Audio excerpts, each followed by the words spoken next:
बिस्मिल्लाहिर्रहमानिर्रहीम। आज हमारा टॉपिक है software configuration management process. Software configuration management क्या होती हैं, उसके क्या स्टेप्स हैं, उसकी वर्किंग कैसे होती है, ठीक है, ये कहाँ कहाँ पे अप्लाई होती है, ये सारी चीज़ें लेक्चर में डिस्कस करेंगे। अगर आपको याद हो तो हमने कुछ SDLC प्रैक्टिसेस देखी थी जिनके बारे में हम जानते हैं। SDPs जिनको कहा जाता है, सॉफ्टवेयर डेवलपमेंट प्रैक्टिसेस भी इनको कहा जाता है, और software development life cycle practices भी इसको कहते हैं। ये एक पूरी लिस्ट है जो कि रिक्वायरमेंट्स इंजीनियरिंग से स्टार्ट होती है। फिर सिस्टम एनालिसिस में, हाई लेवल डिज़ाइन में, low level design, then coding and integration and design and code reviews, फिर टेस्टिंग की एक्टिविटी, मेंटेनेंस की activity, and then we have project management and configuration management की activity.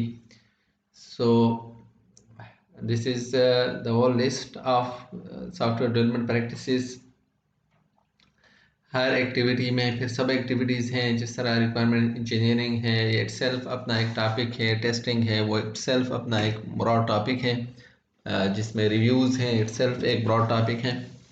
So it's a big list of SDPs। सो इस list में हमने यहाँ पे दो एक्टिविटीज़ को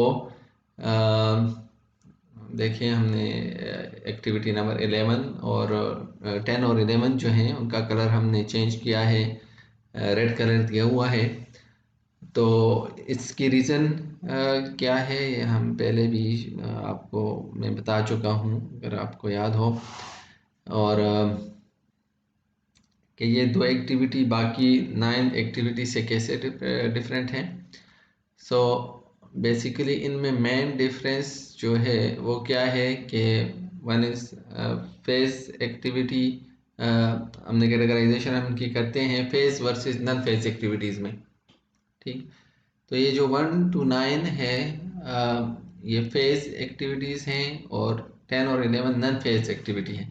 इस बात का क्या मतलब है कि phase versus non phase activities. Phase activities वो एक्टिविटीज़ होती हैं जो SDLC के फेजेस में हों, ठीक।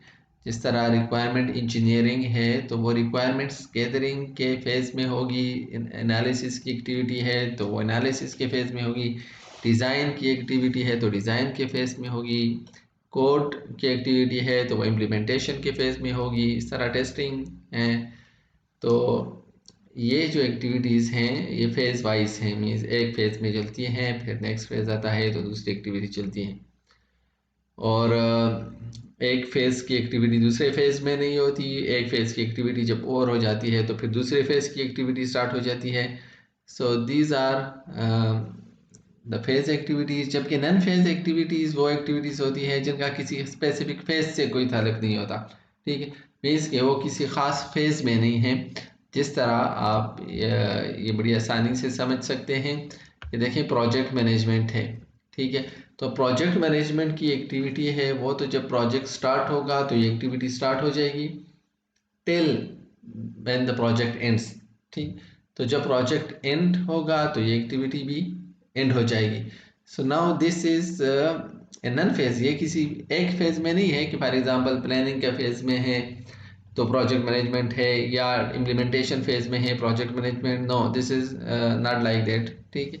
सो ये जो एक्टिविटी है मीन्स के this is all over the phases, ठीक है। This is an umbrella activity, तो इसने तमाम फेजेस में होना है। So it's a non phase activity, ठीक।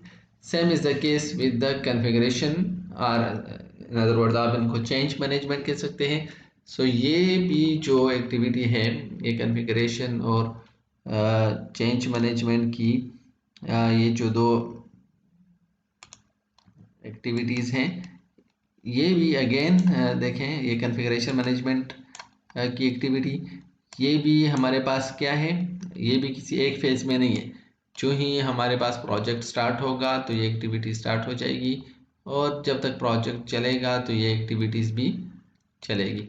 तो इन दो एक्टिविटीज़ को हम क्या कहते हैं कि these are non phased activity, और and the about rest of the activities are phased activity. तो ये इनमें बुनियादी डिफरेंस है।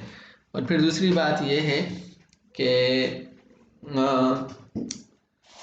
ये जो यहाँ पे सीक्वेंस में गिवन है 1 2 3, तो ये भी बात नहीं है कि यही सीक्वेंस फॉलो होगा। मीन्स कि अब 10 और 11 का ये मतलब नहीं है कि 1 2 3 4 5 6 टिल 9 आएंगे उसके बाद 10, और बल्कि जैसा कि हमने कहा कि ये तो 1 से स्टार्ट होगा। ठीक है, तो ये तो अम्ब्रेला एक्टिविटी है।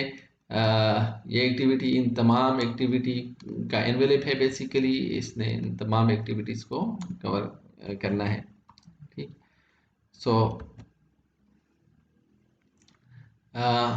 अब हमारा आज का जो टॉपिक है वो बेसिकली किससे डील करता है? दिस लास्ट एक्टिविटीज से डील करता है ये।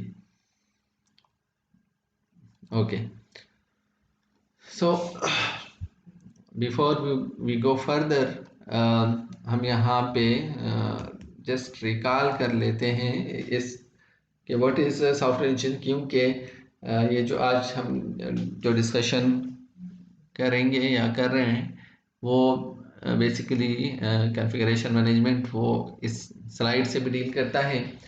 So this is support for team based development of model is needed. कि सॉफ्टवेयर डेवलपमेंट जो है वो बेसिकली अर्ली एजेस में तो कोड सेंट्रिक एक्टिविटी थी।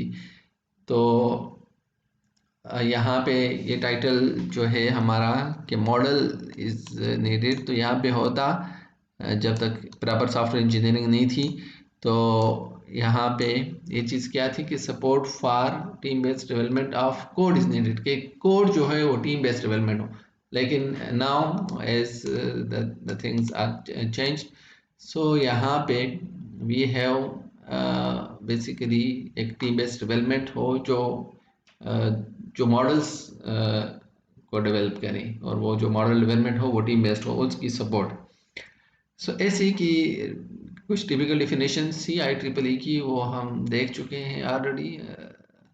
यहाँ पे एक some other definition of software engineering, two definitions given है।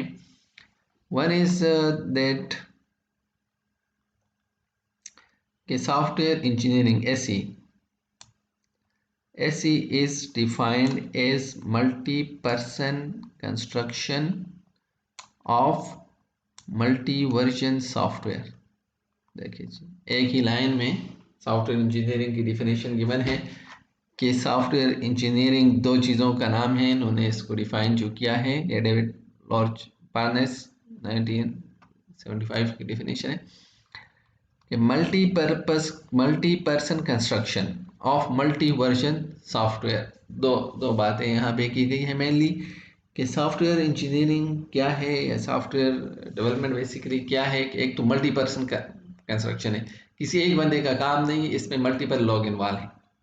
ठीक है, जैसा कि हम जानते हैं एनालिस्ट होगा, डिज़ाइनर होगा, कोडर होगा, टेस्टर होगा, so multi person construction.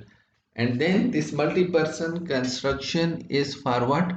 For multi version software. अब जो सॉफ्टवेयर का जो वर्जन्स भी बनना है वो भी क्या होना है, कोई एक वर्जन इसका नहीं बनना, बल्कि हम जो सॉफ्टवेयर बनाएंगे ये भी हमें श्योर हो कि उसके मल्टी वर्जन्स बनेंगे। ठीक है, so it's not a one time activity कि बस एक दफ़ा आपने कर ली, एक वर्जन बना दिया और दैट्स ऑल नहीं, बल्कि क्या होना है जब आपने एक वर्जन फर्स्ट टाइम एक सॉफ्टवेयर बना लिया तो अब ये आपके जहन में रहे कि अब इन्होंने इस सॉफ्टवेयर ने इवॉल्व होना है इनटू मल्टीपल वर्जन। तो this is a very relevant very good definition of software engineering जो हमारे कॉन्फ़िगरेशन मैनेजमेंट से भी रिलेटेड है। Now look at the second definition. Okay, software engineering SE deals with building of software system that are so large or so complex that they are built by teams of engineers। तो अब इस definition में देखें, इसमें भी दो तीन बातें हैं कि सॉफ्टवेयर इंजीनियरिंग किससे डील करता है। एक सॉफ्टवेयर सिस्टम के बनाने से, बिल्डिंग से डील करना है जो इन नेचर क्या है, सो लार्ज है या सो कॉम्प्लेक्स। एक ही बार में जितना भी सिस्टम कोई लार्ज होगा उतना ही उसकी कॉम्प्लेक्सिटी ज़्यादा होगी, ठीक है। और या जो सिस्टम जो वाइस वर्सा भी है कि जो सिस्टम जितना कोई कॉम्प्लेक्स होगा उतना ही वो लार्ज भी होगा। सो और फिर ये जो कॉम्प्लेक्स और लार्ज सिस्टम है ये क्या है, build by teams of engineer. ऊपर तो जस्ट मल्टी पर्सन कंस्ट्रक्शन की बात हो रही थी ना कि 2 लोग होंगे, 4 लोग होंगे, 8 लोग होंगे, जस्ट मल्टी पर्सन। अब यहाँ पे build by teams of engineer, अब सिर्फ नॉट ओनली कि मल्टी पर्सन है बल्कि मल्टी टीम्स की बात है, ठीक है, कि मल्टी टीम्स ऑफ इंजीनियर्स होंगे। तो ये और भी सिचुएशन कॉम्प्लेक्स हो जाएगी कि वहाँ पे तो जस्ट पर्सन की हैंडल थी, अब यहाँ पे टीम्स होंगी कि भाई एनालिसिस है तो वहाँ पे हम कह रहे थे कि एक ही एनालिस्ट है, एक ही डिज़ाइनर है, तो यहाँ पे एनालिसिस की भी अब टीम है, डिज़ाइनर की भी अब टीम है, इम्प्लीमेंटेशन की भी अब टीम है, एंड सो ऑन, ठीक है। सो और भी बेसिकली चीज़ें क्या हो रही हैं, चीज़ें कॉम्प्लेक्स होती हैं। और यहाँ पे अब जब हम ये बात करेंगे तो क्या चीज़ें हमारे सामने आएगी कि not only the development is not the issue, सिर्फ सॉफ्टवेयर डेवलपमेंट इशू नहीं है, बल्कि क्या है कि now we are thinking about the management of person और मैनेजमेंट ऑफ टीम्स, ठीक है। तो अब हम सॉफ्टवेयर कॉन्फ़िगरेशन मैनेजमेंट, अब मैनेजमेंट का टर्म आ गया है, ज़ाहिर बात है जहाँ पे एक से ज़्यादा बंदे होंगे या एक से ज़्यादा टीम्स होंगे तो वहाँ पे सिर्फ मैंने डेवलपमेंट के इशू ही नहीं डिस्कस किए जाएंगे या नहीं देखे जाएंगे, वहाँ पे मैनेजमेंट के इश्यूज भी सामने हमारे आएंगे। तो वो चीज़ें भी हमने अब काउंटर करनी है। अब यहाँ पे एक सिनारियो दिया हुआ है कि हम कोई सॉफ्टवेयर का कोई मॉडल M0 बनाते हैं, ठीक है, और उस पे लेट से डिफरेंट 4 हमारे पास टीम है या 4 पर्सन्स हैं ABCD, और वो उस पे पैरेलल समाव पैरेलल काम करते हैं। तो इनिशियल मॉडल तो हमारे पास M0 होगा और then we have MA, MB, MC and MD, ठीक है। तो ये हमारे पास 4 फर्दर उसके वर्जन्स बनेंगे और वो वर्जन्स क्या होंगे कि इस M0 में कोई चेंज होगा तो ये डेल्टा A बनेगा, और M0 में फिर जो B है, टीम है या कोई इंडिविजुअल है, वो चेंज करेगा तो ये रिप्रेजेंट होगा डेल्टा B से। इस M0 में कोई चेंजिंग होगी डेल्टा C तो MC बनेगा, और इसमें डेल्टा इस M0 में कोई डेल्टा मीन्स यहाँ पे डिफरेंस, कोई मॉडिफिकेशन होगी तो MD बनेगा। तो ये रिवाइज मॉडल हैं, ये 4 हमारे इनिशियल मॉडल से हमारे पास किस फॉर्म में आ गए, रिवाइज मॉडल में। और अब हमारे पास सिचुएशन ऐसी हो सकती है कि हमने इनको कंबाइन करना होगा, इनको मर्ज करना होगा, so we need a consolidated model, ठीक है। सो आप देख रहे हैं कि ये जो सारा काम है कि इस काम को स्प्लिट करना, पैरेलल परफॉर्म करना, फिर इनको कंसोलिडेट करना, ये सारे काम जो हैं ये हमारे पास क्या क्या मांगते हैं, there is lot of management we need for this purpose. So M0 is basically MA, M plus MB plus MC plus MD, और ये X जो है ये सिंपल मैथमेटिक्स का प्लस नहीं है। So means के now we need some technical summation of this MA and B, M and C. So ये चीज़ें जो हैं ये now the terms configuration management यहाँ पे आती है और एरिया यहाँ पे configuration management का आता है। तो ये चीज़ें हम फर्दर कमिंग लेक्चर्स में डिस्कस करेंगे।